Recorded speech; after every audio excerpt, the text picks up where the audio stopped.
ਸਤਨਾਮ ਸ੍ਰੀ ਵਾਹਿਗੁਰੂ। बेगमपुरा शहर को नाओ, दुख अंदोहो नहीं तैठाओ। ना तसवीस खराज ना माल, खौफ ना खता ना तरस जवाल। अब मोहे खूब वतन गह पाई, ऊहा खैर सदा मेरे भाई। कायम दायम सदा पातशाही, दोमना सेम एक सवाही। आबादान सदा मशहूर, ऊहा गनी बसे मामूर। त्यों त्यों सैल करे जीव भावे, मरहम महल न को अटकावे। कह रविदास खलास चमारा, जो हम शहरी सो मीत हमारा। कह रविदास खलास चमारा, जो हम शहरी सो मीत हमारा। वाहिगुरु जी का खालसा, वाहिगुरु जी की फतेह। सत्कारयोग गुरु रूप साध संगत जीओ, आप जी ने सतगुरु रविदास जी का श्री गुरु ग्रंथ साहिब दे विच दर्ज क्रांतिकारी शब्द का पाठ सरवण किया है। आओ हुण आपां सारे इहदी रल मिल के विचार करिए। बेगमपुरा शहर को नाओ, दुख अंदोह नहीं तै ठाओ। सतगुरु रविदास जी महाराज जी ने इस शब्द दे विच जो विचार प्रगट किए हैं, असल विच यह जो उच्ची मानसिक अवस्था है उसका जिक्र किया है।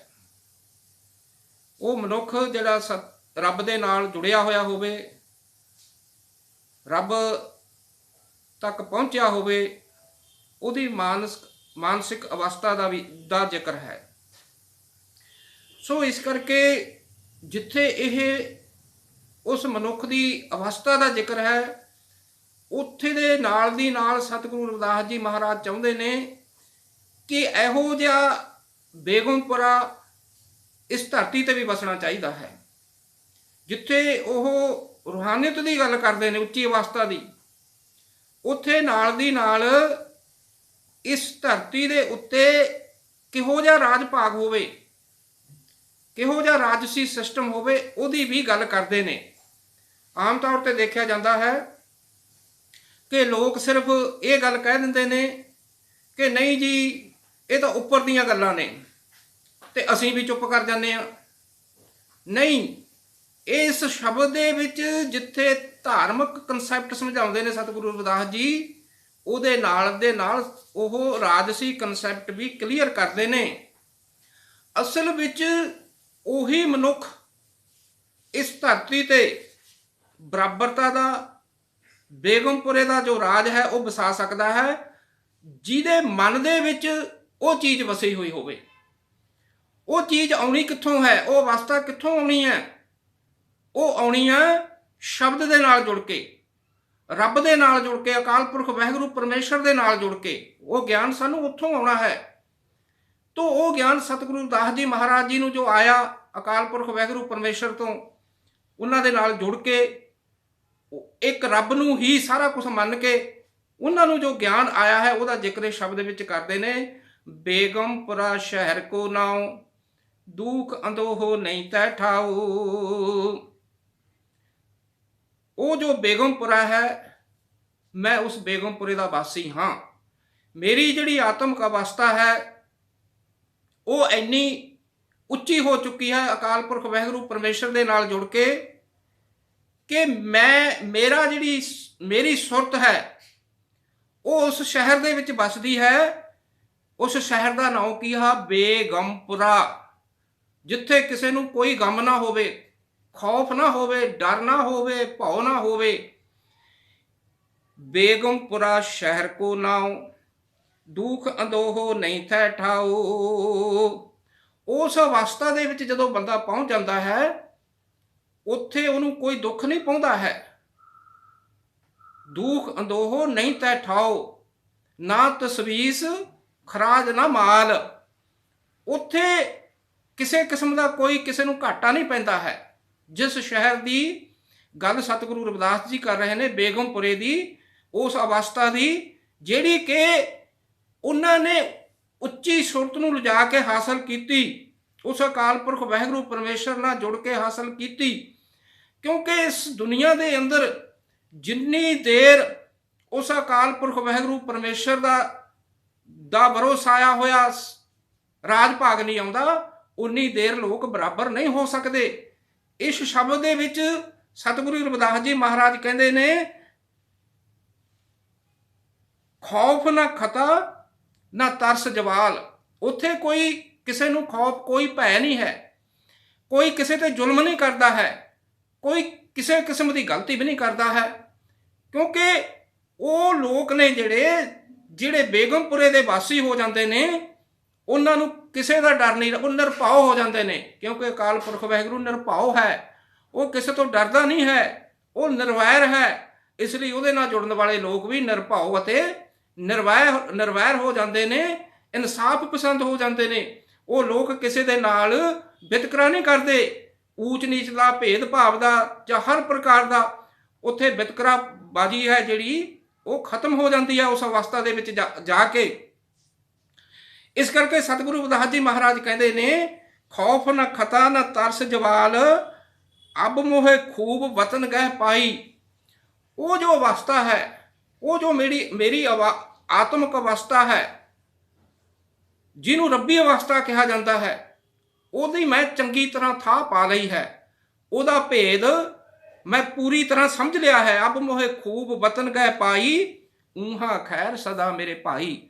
ਉੱਥੇ ਹਮੇਸ਼ਾ ਹੀ ਖੁਸ਼ੀਆਂ ਖੇੜੇ ਵਰਸਦੇ ਹਨ, ਉੱਥੇ ਖੈਰ ਸੱਲ ਹੈ, ਉੱਥੇ ਕੋਈ ਦੁੱਖ ਨਹੀਂ ਕਿਸੇ ਨੂੰ ਪਾਉਂਦਾ, ਉੱਥੇ ਦੁਖੀ ਹੋ ਕੇ ਕੋਈ ਰੋਂਦਾ ਕਰ ਲਾਂਦਾ ਨਹੀਂ ਹੈ। ਉੱਥੇ ਹਮੇਸ਼ਾ ਹੀ ਖੈਰ ਹੀ ਰਹਿੰਦੀ ਹੈ, ਸੁਖ ਸ਼ਾਂਤੀ ਹੀ ਰਹਿੰਦੀ ਹੈ। ਊਹਾ ਖੈਰ ਸਦਾ ਮੇਰੇ ਭਾਈ, ਕਾਇਮ ਦਾਇਮ ਸਦਾ ਪਾਤਸ਼ਾਹੀ, ਦੋਮਨਾ ਸੇਮ 100 ਆਹੀ। ਉਹ ਜਦੋਂ ਉਹ ਪਾਤਸ਼ਾਹੀ ਕਾਇਮ ਹੋ ਜਾਂਦੀ ਹੈ, ਪਹਿਲਾਂ ਉਹਨੇ ਸਾਡੀ ਸੁਰਤ ਦੇ ਵਿੱਚ ਕਾਇਮ ਹੋਣਾ ਹੈ। ਅਸਲ ਵਿੱਚ ਉਹ ਜਿਹੜੀ ਬਰਾਬਰਤਾ ਦੀ ਪਾਤਸ਼ਾਹੀ ਆ, ਜੋ ਰਾਜ ਭਾਗ ਹੈ, ਉਨਾ ਚਿਰ ਇਸ ਧਰਤੀ ਤੇ ਕਾਇਮ ਨਹੀਂ ਹੋ ਸਕਦਾ ਜਿੰਨੀ ਦੇਰ ਇਸ ਦੇਸ਼ ਨੂੰ ਚਲਾਉਣ ਵਾਲੇ, ਰਾਜ ਭਾਗ ਚਲਾਉਣ ਵਾਲਿਆਂ ਦੇ ਵਿੱਚ ਅੰਦਰ, ਮਨ ਦੇ ਅੰਦਰ, ਸੁਰਤ ਦੇ ਅੰਦਰ ਆ ਜੋ ਸ਼ਬਦ ਦੀ ਭਾਵਨਾ ਹੈ ਬੇਗਮਪੁਰੇ ਦੀ ਨਹੀਂ ਆਉਂਦੀ, ਉਨਾ ਚਿਰ ਇਸ ਦੇਸ਼ ਦੇ ਵਿੱਚ ਬਰਾਬਰਤਾ ਨਹੀਂ ਆ ਸਕਦੀ ਹੈ, ਸੁਖ ਸ਼ਾਂਤੀ ਨਹੀਂ ਆ ਸਕਦੀ ਹੈ। ਦੋਮ ਨਾ ਸੇਮ 100 ਆਹੀ।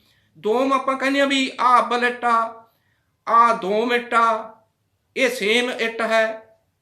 ਸਤਿਗੁਰੂ ਰਵਿਦਾਸ ਜੀ ਉਹਦੀ ਮਿਸਾਲ ਦਿੰਦੇ ਹੋਏ ਕਹਿੰਦੇ ਹਨ ਕਿ ਜਿਸ ਤਰ੍ਹਾਂ ਅਲੱਗ-ਅਲੱਗ ਕਿਸਮ ਦੀਆਂ ਇੱਟਾਂ ਹੁੰਦੀਆਂ ਨੇ, ਇਹ ਚੰਗੀ ਹੈ, ਇਹ ਮਾੜੀ ਹੈ, ਤਿੜਕ ਹੈ, ਪਰ ਉੱਥੇ ਇੱਦਾਂ ਦਾ ਕੋਈ ਵਿਤਕਰਾ ਨਹੀਂ ਹੈ। ਸਾਰੇ ਬਰਾਬਰ ਨੇ, ਕੋਈ ਉੱਚਾ ਨਹੀਂ, ਕੋਈ ਨੀਵਾਂ ਨਹੀਂ, ਕੋਈ ਦੋਮ ਨਹੀਂ, ਕੋਈ ਸੇਮ ਨਹੀਂ, ਸਾਰੇ ਇੱਕ ਬਰਾਬਰ ਹਨ।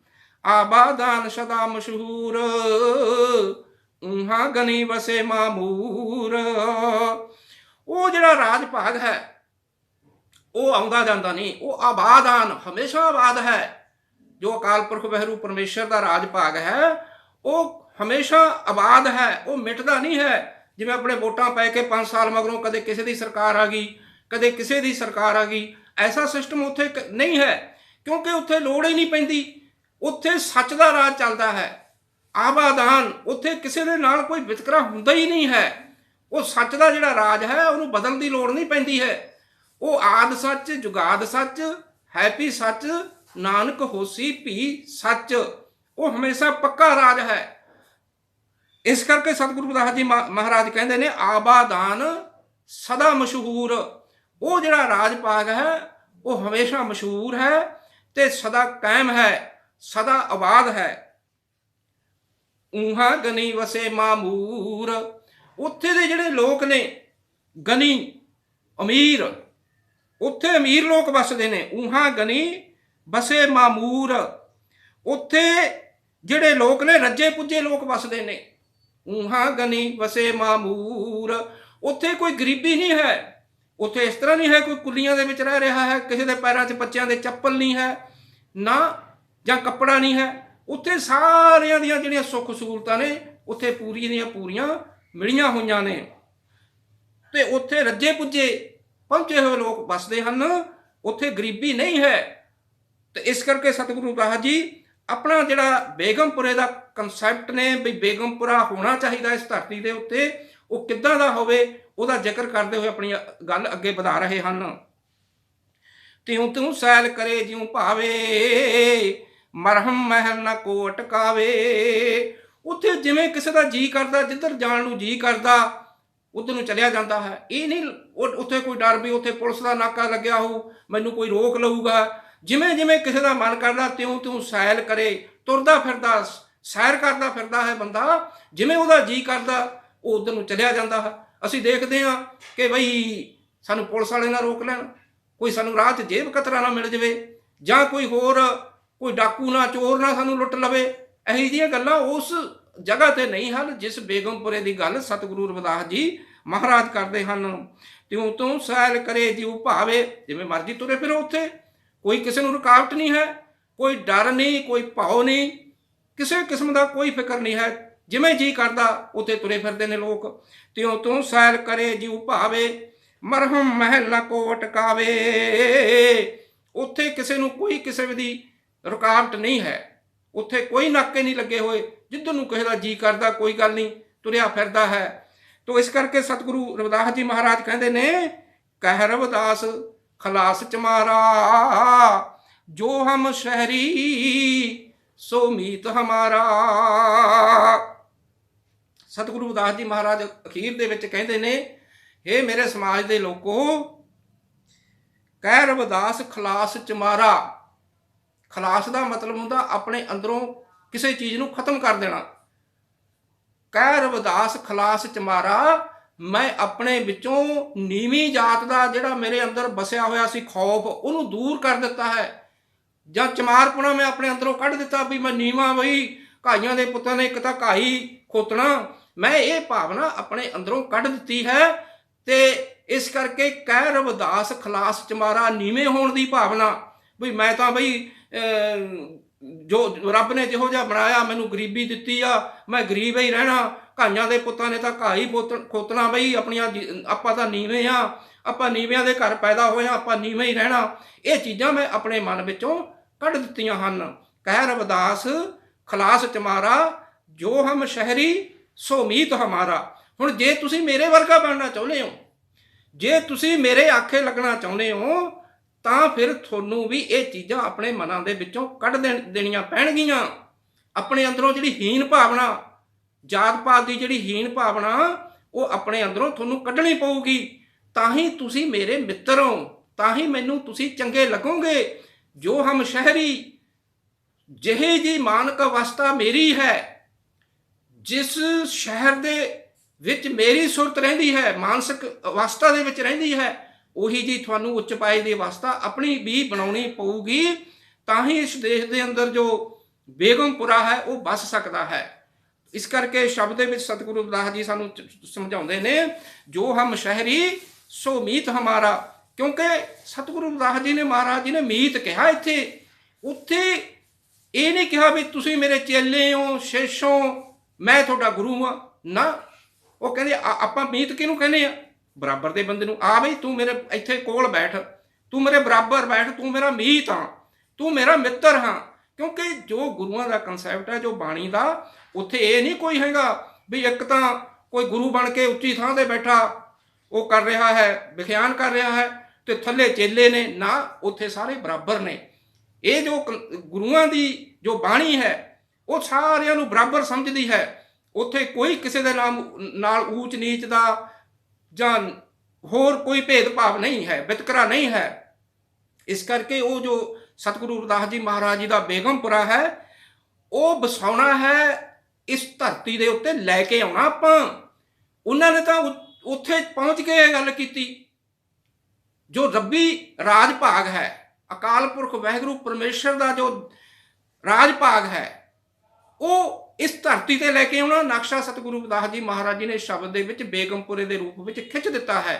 ओदी जिहड़ी दिखा दिती है, सानू ओदी फोटो ओदी तस्वीर दिखाई है, और वो आपां जिहड़ी तस्वीर वो जिहड़ी चीज़ है जो उत्थे है, जो बेगमपुरे दी जो तस्वीर है, जो फोटो है, जो उन्हां दी सुरत दे विच है, हुण साडा फर्ज बनदा है कि उहनूं असीं इस धरती ते लैके आईए। इस धरती दे उत्ते वो बेगमपुरा वस सकदा है जिहदी गल सतगुरु रविदास जी महाराज जी ने कीती है। वो किसी का गुलाम होकर नहीं बसना है, वो सतगुरु रविदास वर्गा हौसला, हिम्मत, निरभाव, निरभैता, निर्वैरता लैके आके बसना है। ये जी निर्वैरता या निरभैता सानू कित्थों मिलूगी? ना डेरियां तो मिलनी आ, ना किसी पीरखानियां तो मिलनी आ, ना देवी देवतियां की पूजा करके मिलनी आ, ना होर पखंड करके मिलनी आ।